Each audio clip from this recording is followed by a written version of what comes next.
আসরের প্রথম সেমিফাইনালে মুখোমুখি হবে চট্টগ্রাম আবাহনী আর সাইফ স্পোর্টিং ক্লাব। প্রথমবারের মতো শেষ চারে ওঠা সাইফের স্বপ্ন আরও বড়, খেলতে চান শিরোপা নির্ধারণী ম্যাচে। বিপরীতে চট্টগ্রাম আবাহনী সমূহের চোখেই দেখেছেন প্রতিপক্ষকে। নিজেদের রক্ষণ ঠিক রেখে আক্রমণের পরিকল্পনা মারুফুল হকের। বঙ্গবন্ধু স্টেডিয়ামে বিকাল 4টায় শুরু হবে ম্যাচটি। এখন পর্যন্ত অপরাজিত থেকেই শেষ চারে উঠেছে সাইফ স্পোর্টিং ক্লাব।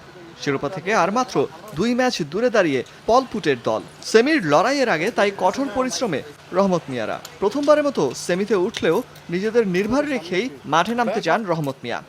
আর কোচের লক্ষ্য তার নিজস্ব পরিকল্পনায় আক্রমণ করা। তারা অনেক সিনিয়র টিমও বলা যায় বিপিএলে, সো আমাদের ওরকম কোনো প্রেশার নেই। আমরা আমাদের যে পারফরমেন্সটা আছে সেটা 100% দেওয়ার চেষ্টা করব। প্রেশার নেই মানে আমরা সেমিফাইনাল থেকে চলে যাব বা আমরা হেসে খেলে বাদ পড়ে যাব এরকমটা না। আমাদের ফোকাস আমাদের জায়গায় আছে।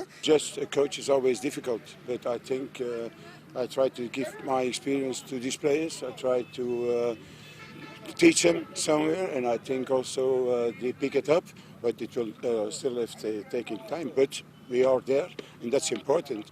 So we will see tomorrow the outcome will be.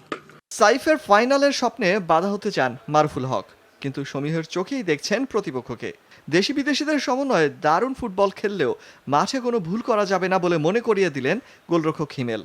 আমার মধ্যে কখনো কাজ করে না, আমি এখন প্লেয়ারদের মধ্যে এটাও ট্রান্সফার করতে চেষ্টা করবেন। এগুলো আসলে হিস্ট্রি নিয়ে কোনো কথা নেই। আমার ম্যাচ ডেতে যে ভালো পারফরমেন্স হয়ে যাচ্ছে, কিন্তু সেখানে আমার যে প্ল্যানগুলো আছে, আমার যে স্ট্র্যাটেজিগুলো আছে, সেগুলো ভালোভাবে অ্যাপ্লাই করতে হবে, তাহলেই ম্যাচ উইনিং সম্ভব। আমরা মোস্টলি আমরা মনে করি আমরা ফিজিক্যালি অনেক ফিট।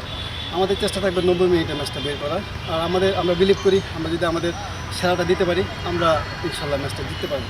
বঙ্গবন্ধু স্টেডিয়ামে দুই দলের লড়াই শুরু হবে বিকেল 4টায়। অলক হাসান, যমুনা স্পোর্টস, ঢাকা।